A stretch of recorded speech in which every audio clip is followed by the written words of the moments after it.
네, 이어서 집중분석 이슈 속으로 시간입니다. 최근에 총리 후보자 2명이 잇따라 낙마하는 사태가 벌어졌는데요. 김대중 정부 이후에 12년 만에 처음이라고 합니다. 그만큼 인사 시스템 개혁을 지적하는 지금 목소리가 높습니다. 무엇이 문제인지 한번 짚어보겠습니다.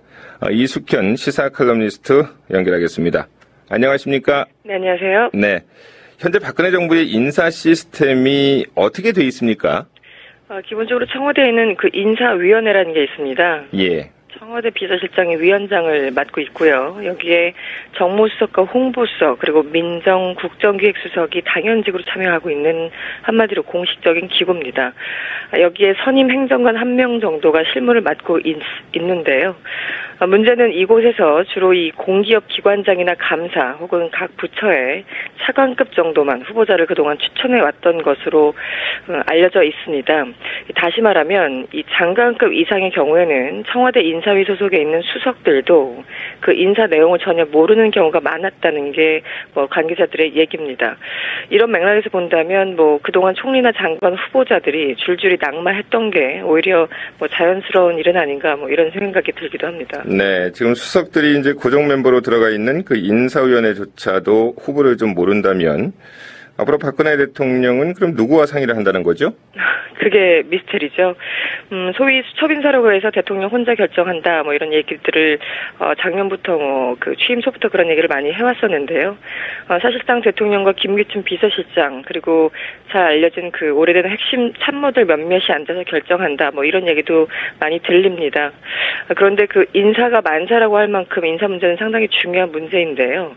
이처럼 과정이 투명하지 않고 또 그나마 그 후보들도 문제가 많은 사람들 일색이어서 국민들은 참 답답할 수밖에 없는 상황입니다.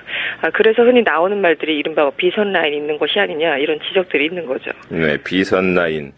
혹시 7인회를 의미하나요? 네, 그렇죠. 그 비선 라인에 7인회가 반드시 들어가죠. 그 지난 대선 당시까지 박 대통령에게 조언을 했던 그룹으로 알려진 그 원로 멤버들을 얘기하는데요.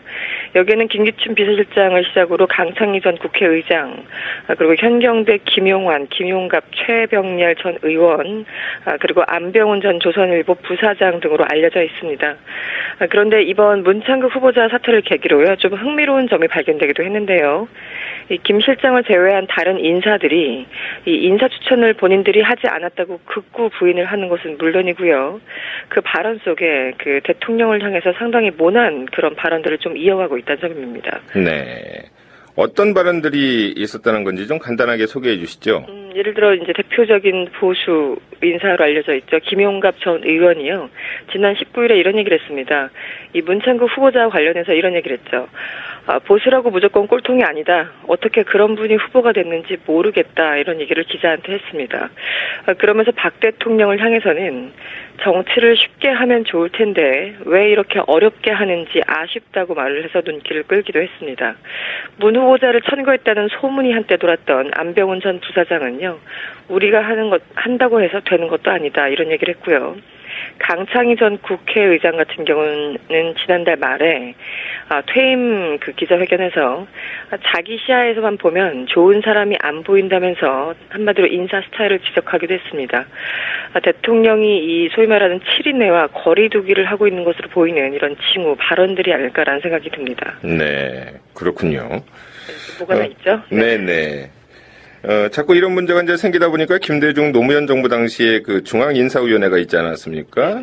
이런 시스템이 좀 필요하다. 이런 지적도 지금 한쪽에서 나오고 있죠? 그렇죠. 많이 나오고 있죠. 네. 김대중 대통령 당시에 이 대통령 직속으로 중앙인사위원회라는 것을 만들었습니다. 청와대와 별개로 객관적으로 인재 데이터베이스를 만들어서 좀 발굴하자, 자료를 좀 축적해 놓자 이런 취지였죠. 이 중앙인사위원회는요, 이 노무현 대통령 때까지 이어지다가 이명박 정부 들어서 행안부로 이제 합류가 됐습니다. 한마디로 없어진 거죠. 네. 참여정부까지 오면서 약 10만 명의 인재풀이 정리돼 있었다고 하는데 당시 후보자들에 대한 기본적인 정보는 물론이고요. 평판 그리고 이 사람들이 했다는 농담까지 깨알같이 적어놓을 정도로 상당히 꼼꼼히 그 데이터를 축적해 왔었던 것으로 알려져 있습니다. 시스템을 만들고 없애고 하는 일은 그 모두 해당 정권의 철학을 어느 정도 반영을 하는 건데요. 지금처럼 인사위원회만 그것도 사실상 형식적으로 만들어 놓고 있다는 것 자체가 이번 정부가 인사 문제를 어떻게 바라보고 있는지, 대통령이 어떻게 인사 문제를 생각하고 있는지 그 시각을 반영하는 것 같기도 합니다. 네, 올해 초부터 지금 인사 문제로 늘 대통령의 어떤 발목을 좀 잡았는데 네. 기본적으로 어떤 시스템이 있어야 가능할까요? 그 모든 일에서는 뭐 아시다시피 견제, 균형이 기본적으로 필요합니다. 예. 누군가 후보를 추천하게 되면은 그 반대편에서 이것을 좀 철저히 검증하면서 서로 어떤 문제점을 찾아가는 이런 과정이 아무래도 그 문제를 좀 줄일 수 있죠. 예를 들어 그 참여정부 때는요, 인사수석실에서 1차적으로 추천을 하게 되고 민정수석실에서 이것을 2차적으로 검증하는 그런 방식이었습니다. 그런데 지금 이 정부 와서 얘기를 종합해 보면 이 박근혜 대통령이 혼자 결정하고 밑에서는 사실상 이미 결정된 후보자를 놓고 검증하는 이렇게 되다 보니까 부실 검증이라는 이 악순환이 반복되는 것 같습니다. 쉽게 말하면 위에서 오더가 내려오는 대로 그냥 따라가는 그런 구조다라는 거죠. 이 큰 문제는, 더 큰 문제는 사실 이런 시스템 이전에 철학과 시각의 문제입니다. 이 국민의 눈높이와 시대가 요구하는 인재상이 무엇인지를 모른다면 이 아무리 좋은 후보가 널려 있어도 보이지 않게 되는 겁니다. 예를 들어 5달 동안 16억 원을 번 게 전혀 이상하지 않다고 생각하는 사람들끼리는 아무리 좋은 시스템이 있어도 무용지물이라는 지적이 나오고 있습니다. 네. 지금은 새누리당 내에서도 지금 인사 문제를 이제 본격적으로 거론하는 그런 분위기죠? 네네. 그 국민이 받는 피해는 뭐 굳이 언급하지는 않겠습니다. 근데 일단 정치권만 보더라도 이 선거를 코앞에 두고 있는 여당이 가장 지금 타격이 크다고 느끼는 것 같습니다. 이 총리 후보자의 잇따른 낙마 사태를 청와대가 만들어 놓고는 우리 보고 어떻게 선거를 치르라는 거냐, 이런 불만들이 계속 이제 새어 나오고 있는 거죠. 당장 그 당권에 도전한 친박의 핵심이죠. 서청원 의원도 여러 차례 인사 문제에 대해서 얘기를 최근 하고 있습니다.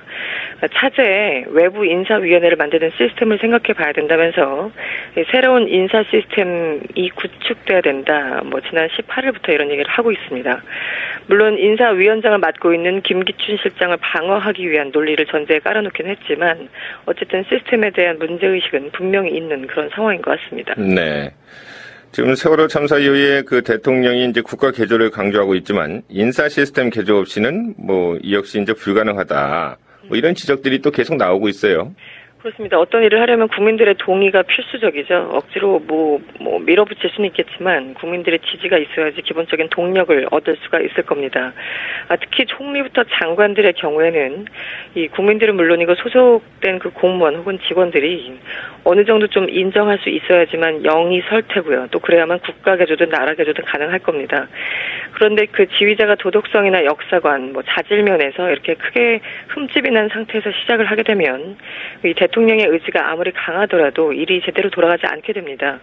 1차적으로 국민들도 손해지만 대통령도 역시 이 역설적으로 스스로 앉힌 장관들로 인해서 오히려 아무 일도 하지 못하는 그런 상황에 직면할 수도 있을 것 같습니다. 네. 이제 7월 한 달은 뭐 인사청문회로 좀 바쁠 것 같은데요. 장관 후보자들만 일단 8명이죠? 그렇죠. 일단 그 인사청문회 그 일정들이 속속 나오고 있는데요. 네. 7월 한 달 동안 여기저기서 곡소리가 날 것 같습니다. 특히 김명수 교육부 장관 후보 그리고 이병기 국정원장 후보자의 경우에는 야당이 아주 진작부터 공개적으로 낙마시키겠다 이렇게 벼르고 있는 대표적인 후보자들입니다. 뭐 많이 알려졌겠지만 김명수 후보자 같은 경우는 논문 표절 등 정말 자고 나면 한 건씩 의혹이 나오고 있다 이런 얘기가 나올 정도고요. 국정원장 후보자는 차떼기 전력 그리고 북풍 사건 연루 의혹으로 이미 그 야당에 상당한 반발을 사고 있는 후보자들입니다. 물론 지금 총리 후보 2명이 이미 날아간 상황에서 인사청문회가 지나치게 정쟁으로 가게 된다면은 이제는 새정치민주연합 등 그 야당도 상당히 부담스러운 상태가 된 것도 사실입니다. 네네. 이 때문에 어느 정도 수위 조절을 할 것 같기도 한데요.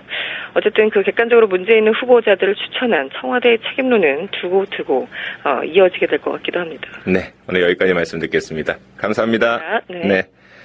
집중 분석 함께 했고요. 이숙현 칼럼니스트였습니다.